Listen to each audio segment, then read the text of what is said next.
गौरवजी गुर्जर, जमील चौहान,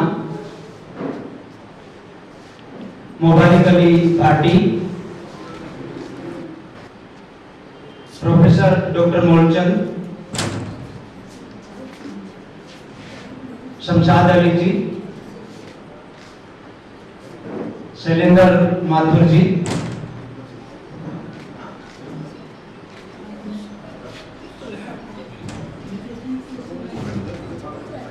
मुकराम जी सहारण,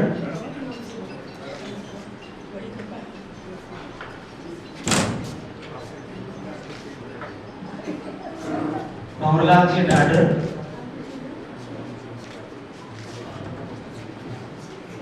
रुक्मानंद जी,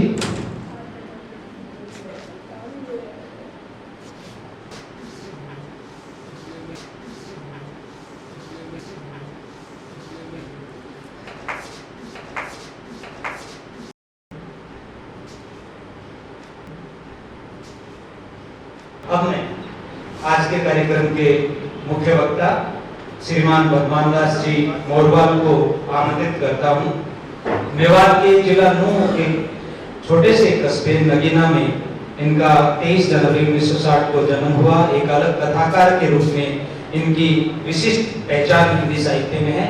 हमेशा अछूते जो विषय हैं उन विषयों को केंद्र में रख करके इन्होंने हिंदी कथा साहित्य को समृद्ध किया है। आडंबर बौद्धिकता रहित उनकी रचनाएं लोक जीवन की जो विविध छवियां हैं, जो त्रासदियां हैं, जो विडंबनाएं हैं और उनके साथ उसका जो श्रम सौंदर्य है, उसके यादगार चित्र उकेरने के लिए आप जाने जाते हैं। सामाजिक उत्तरदायित्व और मानवीय प्रतिबद्धता इनके लेखन के मूल में है। काला पहाड़, बाबल तेरे देश में, नरक मसीहा, हलाला, सुर बंजारन जैसे 11 महत्वपूर्ण उपन्यासों से इन्होंने हिंदी साहित्य को समृद्ध किया है। जोरदार तालियों के साथ आप स्वागत करें श्रीमान भगवान दास जी मोरवाल।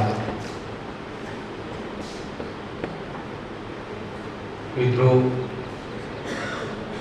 मैं सबसे पहले प्रयास संस्थान चूरू का इस रूप में हार्दिक अभिनंदन करता हूं और धन्यवाद देता हूं कि हिंदी साहित्य के एक ऐसे सत्यानाशी पौधे को उन्होंने यहां आमंत्रित किया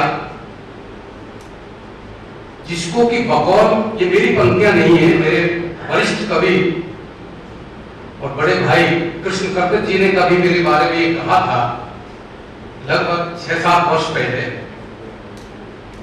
तो ये उन्हीं के शब्द है कि इन्होंने कहा था कि आश्चर्य की बात है कि इतने सारे द्विज चौकीदारों के बावजूद हिंदी साहित्य उपवन में एक सत्यानाशी का पौधा कैसे पनप गया। ये मेरे बारे में कहा। अब हालत यह है कि जितना उखाड़ते हैं यह उतना ही बढ़ता जाता है। बढ़ते बढ़ते अब तो इस नुगरे ने वर्षों से खाली पड़े उपन्यास सम्राट के जर्जर सिंहासन को भी घेर लिया है। लगता है छठे उपन्यास के बाद ये जॉर्ज पंचम में बदल जाएगा। भगवान दास मोरवाल हिंदी की कुलीनता को कुचलने वाला लेखक है। ये पंक्तियां जिनको कि मैं अक्सर अमृत वचन कहता हूं, इन्होंने तब कहे थे जब मेरा छठा उपन्यास आया था सुर बंजारन। तो मैं इसलिए प्रयास संस्थान का आभार व्यक्त करता हूं कि एक हिंदी साहित्य के सत्यानाशी के पौधे को यहां आमंत्रित किया और आमंत्रित भी किसके लिए किया कि जो मेरे से वरिष्ठ लेखक हैं उनके साथ खड़े होने का मुझे अवसर प्रदान किया। कई बातें जो मुझे भी इससे पहले नहीं पता था, जैसे ये है कि जितेंद्र भाटिया जी को मैं इतना तो जानता था जब मैं दिल्ली में 81 में आया था कि ये कमलेश्वर जी जो समांतर कहानी आंदोलन के प्रमुख कथाकारों में से एक थे, वो जयपुर के हैं। ये मुझे अभी पता चला जब मेरे पास ये इसकी सूचना और निमंत्रण पत्र गया। मैं इनको सचमुच मुंबई का ही समझता था और मैं कलेक्ट करने लगा सुधा अरोड़ा जी को। मैंने भी किसी से पूछा ये वही जितेंद्र भाटिया जी हैं, तो कहा कि हाँ वही है। दूसरा, जब इस पुरस्कार का नाम सुनते तो हम कई सालों से रहे हैं, प्रतिवर्ष दिया जाता है, कोरोना के वजह से थोड़ा सा व्यवधान आया। जैसा कि हमारे यहाँ एक तरह से चलन भी है और इसको कृपया अन्यथा ना ले कि हमारे यहाँ पुरस्कार अक्सर आदमी के दिवंगत होने के बाद शुरू किए जाते हैं, उसकी स्मृति को बनाए रखने के लिए। लेकिन जब पोस्टर में प्रोफेसर घासीराम वर्मा जी की तस्वीर जब उन्होंने छापी उस पर, तो मुझे थोड़ा सा मुझे कुछ अटपटा सा लगा कि जो मैं सोच रहा था सचमुच ऐसा नहीं है। मित्रों, मैं एक बात बड़े कई बार दुखी मन से कहता हूं कि सिर्फ 1.5 या 2 किलोमीटर के कारण मैं राजस्थान का होते होते रह गया। यानी मेरा जो घर है, मैं गांव की बात नहीं कर, कस्बे की बात नहीं कर, घर की बात कर रहा हूं। मेरे घर से जो राजस्थान की सीमा है वो मात्र 1.5 किलोमीटर है। तिजारा जो तहसील है उसका जो काले पहाड़ के दूसरे पूर्व की तरफ है, वो हमारे कस्बे से मुश्किल से 1.5 किलोमीटर उसकी सीमा है राजस्थान। वहां एक छोटा सा गांव है बालोच। उस बालोच की खासियत यह है कि मेरे कस्बे के जो इमारती सामान जो लोग मंगाते हैं मकान की इमारत के लिए, वो अलवर से जाता है। और जब अलवर से जाता है तो जाहिर सी बात है वो हरियाणा में दाखिल होगा, मेरा कस्बा हरियाणा में, दक्षिण हरियाणा, तो उसके लिए बहुत सारे टैक्सेस देने पड़ेंगे। तो वहां लोगों ने एक रास्ता निकाला कि वो बालोच के नाम से पर्ची कटवा देते ये भाई कहां जाएगा सामान, कहने बालोच, कहने ये कहां है, तहसील तिजारा जिला, जबकि वो रास्ता नगीना से भी होकर जा रहा है, लेकिन पर्ची बात करती थी और सामान नगीना। मैं दूसरा ये भी कहता हूं कि जो मेरा सांस्कृतिक और जो मेरी परंपरागत जो मेरा परिवेश है वो राजस्थान से ज्यादा गहरा है। भले ही मैं हरियाणा का हूं और हरियाणा के उस दक्षिण हरियाणा का मेवात का, क्योंकि हम सब जानते हैं कि मेवात की पूरी पट्टी है जो राजस्थान, उत्तर प्रदेश और हरियाणा में इस सीमा में आता है, जैसे ब्रज आता है वैसे। और मैं कई बार इस बात को बड़े दुखी मन से कहता हूं कि ये मेरे लिए बड़े शर्म की बात है कि मैं हरियाणा का रहने वाला हूं और मेरे लिए ये दुर्भाग्य की ये बात है कि मैं हरियाणा के मेवात जिले मेवात दुर्भाग्य इस मामले में कि जो वहां की सांस्कृतिक समृद्धता है, संपन्नता है, वो शायद मैं कह सकता हूं आपके सामने कि जो नैरेटिव या जो छवि या तस्वीर बनाई गई है उसको छोड़ दीजिए। उसके बिल्कुल उलट उस मेवात की जो सांस्कृतिक छवि है, सांप्रदायिक सौहार्द वाली छवि है, मैं डंके की चोट पे ये कह सकता हूं कि शायद ऐसा सद्भाव और सांप्रदायिक सौहार्द शायद देश के किसी हिस्से में देखने को नहीं।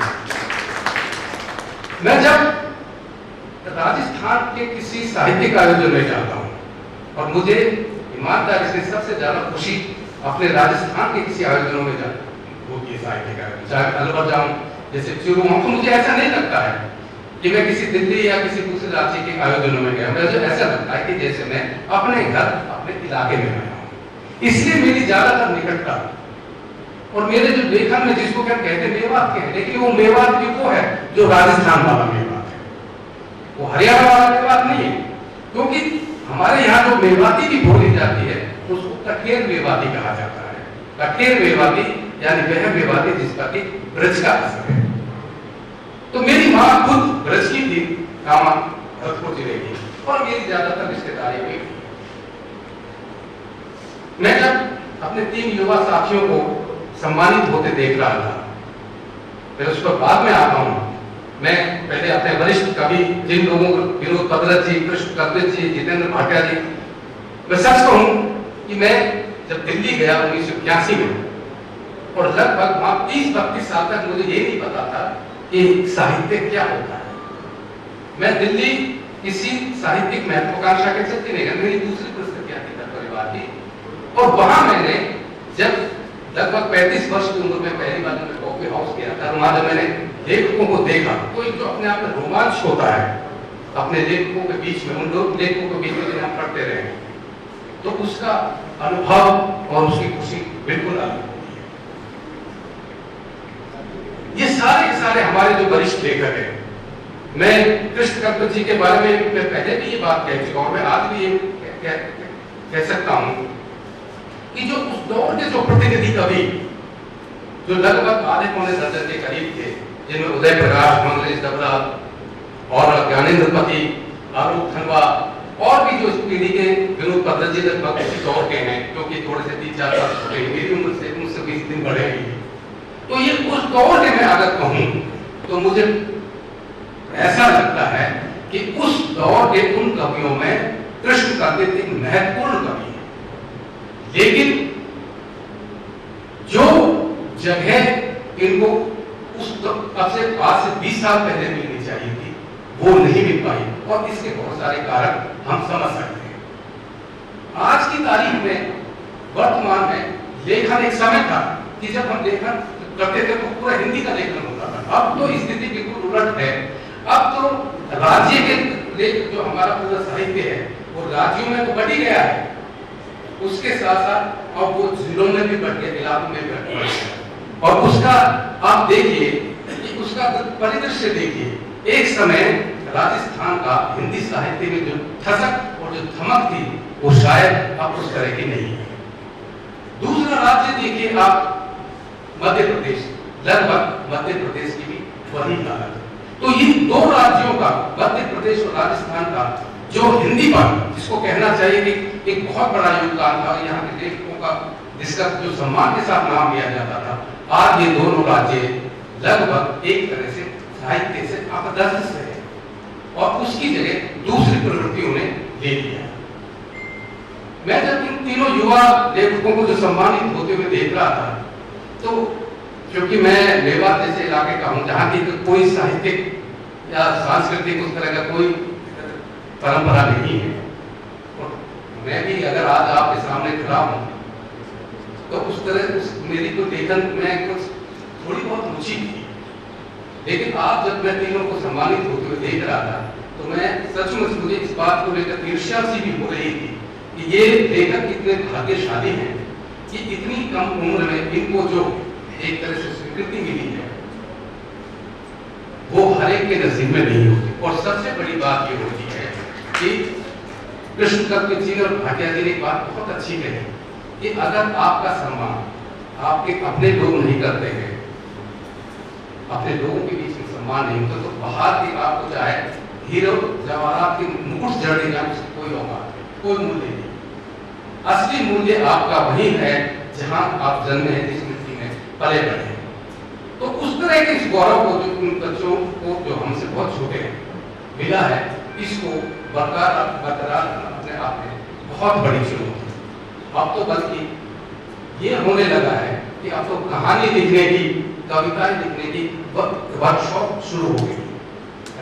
जयपुर से लेकर दिल्ली तक की अब दुकानें खुल गई। आदि जागरण हमारे मित्र ने बहुत अच्छा लेख लिखा कि साहित्य की दुनिया में एक नई दुकानें खुली है जो कि पैसे देकर आपको लेखन या कविता या कहानी लिखना सिखा रही है। मित्रों, मुझे नहीं लगता कि हम कहानी, कविता जो भी रचना लिखते हैं उसके लिए किसी प्रशिक्षण की या किसी वर्कशॉप की जरूरत है। मुझे लगता है कि जो व्यक्ति का जैसा जीवन होता है, जैसा परिवेश होता है, जैसा समाज होता है, जैसे उसके संघर्ष होते हैं, मैं समझता हूं कि वही उसको लेखक बनाता है। अब ये उसके अभिव्यक्त करने के अलग अलग तरीके हैं कि आप उसको कविता के माध्यम से व्यक्त करते हैं या कहानियों पर उपन्यास।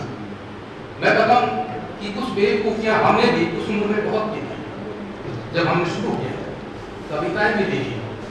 एक बार तो ऐसा हुआ कि मुझे जो है गजल लिखने का शौक और शुरू कर दिया।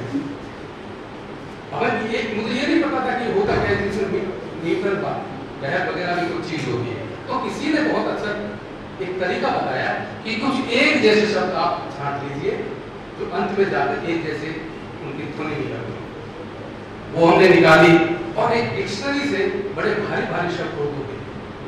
अगर मैं उनको सुनाऊं मुझे आज भी नहीं पता कि उनका अर्थ क्या है। फिर उसके बाद कहानियां लिखनी शुरू की देखिए होता क्या कि शुरुआती दौर में सब चीजें चलती है और अंत में एक समय ऐसा आता है कि जब लेखक को खुद ही ये पता महसूस हो जाता है कि तुम्हारी जो असली गति है इस विधा में आप चल सकते हैं। आप कहानी का यानी कहानी में अपने आप को अच्छी तरह अभिव्यक्त कर सकते हैं या कविता। तो अभी आप लोगों की शुरुआत है, अभी देखते हैं होता क्या है। हो सकता है 10 साल बाद जो कविताएं लिख रहे कहानियां लिखनी शुरू कर दें, जिन्होंने कहानियां लिखनी वो उपन्यास लिखना शुरू कर दें, क्योंकि लेखन जैसे कि हमें हमारे वरिष्ठों ने बताया है कि कोई 100 मीटर की दौड़ नहीं है कि जिसमें कि आप सेकंड्स में आप रिकॉर्ड बना सकते हैं। ये मैराथन दौड़ है और मैराथन में हाफ मैराथन नहीं, फुल मैराथन 42 से 44 किलोमीटर। जो उस 44 या 42 किलोमीटर तक चल पाएगा वही साहित्य में जिंदा है। और दूसरी बात मेरा अपना ये मानना है कि मुझ जैसा आदमी मेवात का निकला हुआ अगर दिल्ली में काफी अरसे से रहने के बावजूद अगर मैंने कुछ स्पेस बनाया है तो उस स्पेस बनाने में आपकी देश की ईमानदारी प्रतिबद्धता बहुत मायने रखती है और इसके साथ रखती है आपका विजन और आपकी कमिटमेंट, जिसको कि हम एक तरह से आइडियोलॉजिकल कमिटमेंट भी कह सकते हैं। अगर आपके पास ये 2-3 चीज नहीं है तो आप लिख तो बहुत कुछ देंगे लेकिन वो किस हद तक याद रखा जाएगा ये आने वाला समय बताएगा। तो मैं समझता हूं कि कहने को तो बातें बहुत हैं, मैं अपनी रचनाओं के बारे को लेकर भी कुछ बातें कह सकता हूं, लेकिन चूंकि समय की सीमा है और कभी मौका मिला तो इस पर और विस्तार से चर्चा होगी। बहुत बहुत धन्यवाद। प्रयास संस्थान ने मुझे याद किया इसलिए मैं आभार व्यक्त करता हूं।